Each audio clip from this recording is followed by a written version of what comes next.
It's funny. Everyone thought that John Kim Un was one person. It was actually three.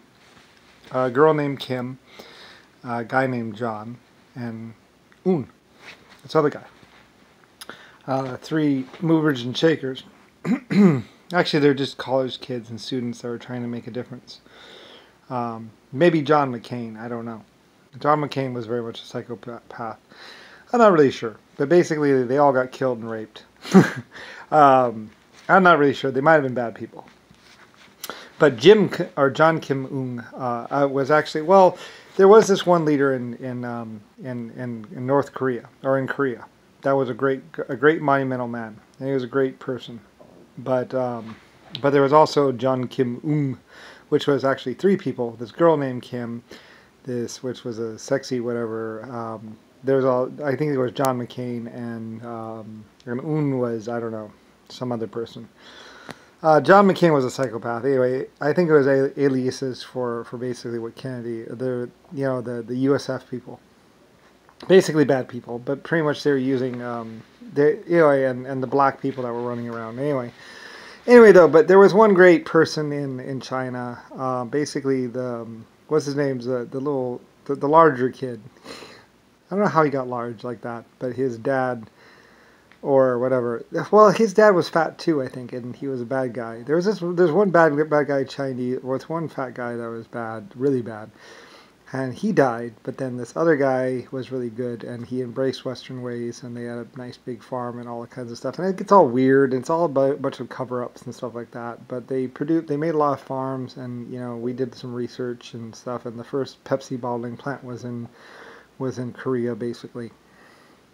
And it gets all weird and psycho, and it's strange, and there's all this other stuff. There's so many lies about the world, and so much fake shit and stuff like that, and so many people killing other people, or just raping, or just doing drugs, or whatever. It's just,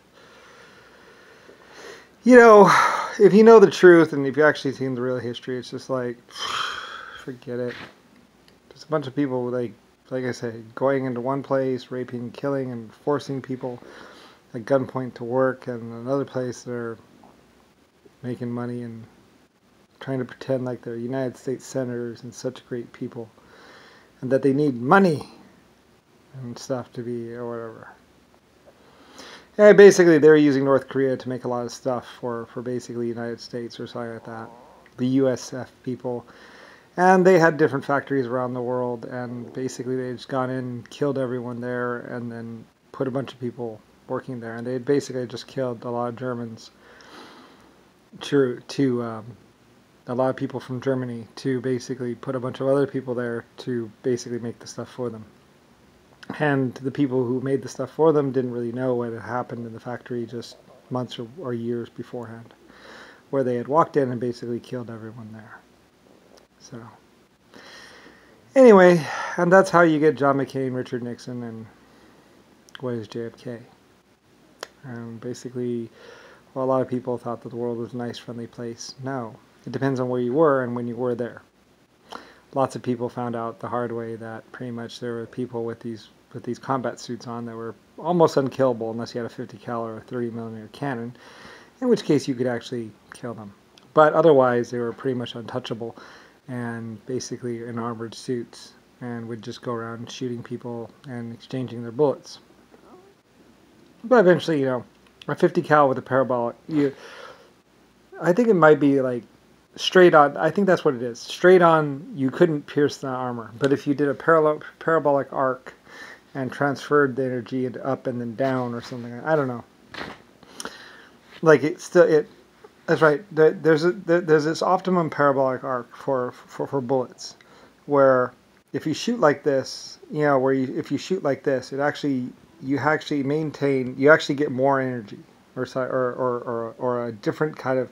If you shoot a bullet across and down, it uses a lot of energy and actually decreases. But if you shoot this perfect arc, it's an upward arc, and then the bullet kind of falls. You maintain more energy than if you shot like this.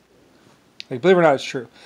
If you just shot like this, you actually lose energy and you go down. But if you shot like this, you can actually hit harder down or something like that. There's an optimum bullet shooting angle where because it's harder to maintain like this, it's easier to just maintain because you're going up and then you can actually, it's like if you dink and then dink. Anyway, it's something about gravity and all that other stuff where the optimum angle, and you can actually shoot and hurt and break through armor easier if you just shot this other perfect arc. Or you can just rain bullets down on them. Anyway, it's something to do with bullets, and we found it out a long time ago. But anyway, if you have a lower caliber or a weapon that can't actually penetrate some armor, a lot of these armor plates, you know, you can only penetrate if you're within like 500 feet or something. Like I said, this one exoskeleton suit, you can literally take a 45 caliber and just go right point blank. That's how we actually advertised it, showing that you could actually shoot it point blank with a 45 or a Desert Eagle. And that's also why it has the shield right here, because your head gets knocked over so hard that it would break your neck. And that's why it has that little shield, because that shield contacts your shoulder and contacts the armor and puts the energy down into your shoulder rather than actually, because otherwise it would just break your neck. It would break your neck off and separate it. But with this plate right here, it goes, and it goes, you know, like that. So that's why it has that little shield thing right here. So that's to contact this other plate right here. Because otherwise, with a 45 caliber at point blank, you know, it would break your neck. So we actually put that shield there for a reason, to stop it. You know, so it contacts right there. Anyway, yeah, it's my armor. So anyway, so it can take a 45 at point blank, and it was a big selling point for a lot of people too. But anyway, but a 50 cal range shot though also, it'll take it. I think it'll take a 50 cal range shot. I don't know. It's really, really tough. Like if a bullet travels more than 1,000 feet, you'll just be like, ow, goddamn, gotta get inside. You know, it's really tough armor. But you know, a 30 millimeter cannon, it's like time to die. You know, a big shell. You know, if you make it, you gotta make a way to kill it. Otherwise, it's gonna be killing you. So, it couldn't stop a 30 millimeter cannon though. If you get really, really lucky, maybe it'll stop it. It'll slow it down some. But basically, yeah, it's really good armor. Really good. I mean, it costs like 2 billion yen. Or something like that. Or 2 million, or 150 million yen.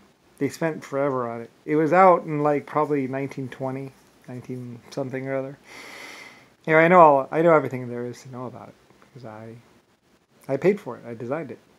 So, anyway. Yeah, it's good stuff. Really good stuff. That whole sideways energy is a real bitch because it starts breaking your neck. Your neck isn't all that strong, so that's a weak spot. Anyway, but yeah. And I think what it does, the helmet might actually lock into the collar or something like that, because if you get hit in the head, you know, I mean, some angles, like the human body is so weak that if you get hit in the head, it'll by the time you deplete the energy of the 50 cal or whatever, you know. So it's got to maybe lock in or something like that. There's certain, that's why the cheaper armor goes up and has this little hinge thing right here, because that's to stop the, you know, the bullet. Because otherwise it breaks your neck, and then you're same thing as if you actually killed them, except because, and then they lay on the ground with a broken neck, paralyzed forever. So, and that might be why you see a lot of military people with broken, with they're paralyzed for their life, because they were in that armor when they got hit with like a 50 cal in the head, because it breaks your neck every time. You know, you can't do that. Anyway, these crazy ass people that run around the world thinking that they're gods or something like that, you know, they'll be encountering a lot of things. Like I say, it's my armor. I designed and built it, so I know the weak sides about all of it, everything. It's good stuff. It will protect you quite well.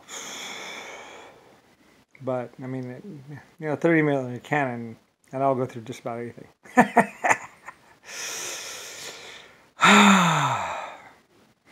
Sorry.